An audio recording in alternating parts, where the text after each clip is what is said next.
Hey guys, my name is Leonard. I'm a student physical therapist at San Diego State University, interning under Linda Brown at Brown Physical Therapy. And today I'm going to show you a couple exercises that can address weakness or tightness around your knee and ankle joint. First exercise I'm going to show you is we're going to stretch our TFL. TFL is going to be located, if you look for your bone, on the front of your hip right here in the front. Come out to slide down, out to the side. This is going to be where your TFL is. Your TFL attaches to the IT band down to the outside of your knee, and typically what happens when this TFL gets tightened, so will the IT band, causing some knee pain on the outside.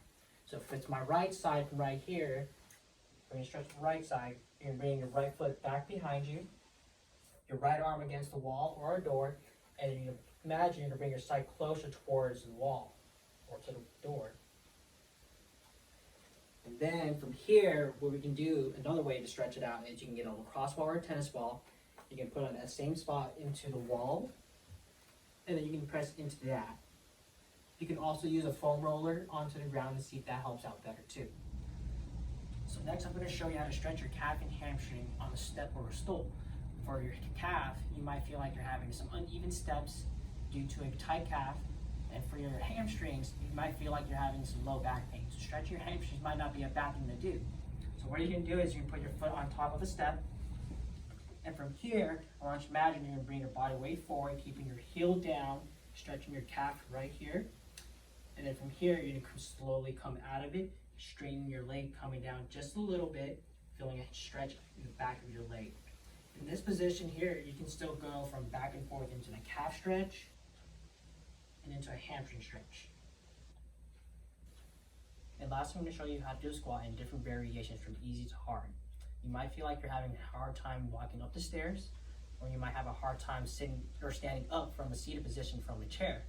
So it might be due just because you have some weak quads. So if you have a Swiss ball, you can take this ball into a wall. And you can start in a hip width stance, and if you want, if it makes you feel better, you can turn your toes out. From here, you're going to slowly come down to where you can tolerate, and then come right back up. Next, you can have a chair as your next reference guide. You can have a hip width stance.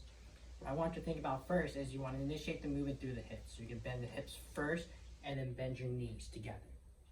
So this motion should be all in one motion. Next, you can do a sumo squat. So you can have the weight right between your hands from right here, and you're going to have a wider stance with your toes out. From here, you can still initiate the movement through your hips first, and you come back down, and you can stop to where your hands meet your knees, or you can come all the way down to the weight touches the floor, and you can come right back up. And lastly would be a goblet squat.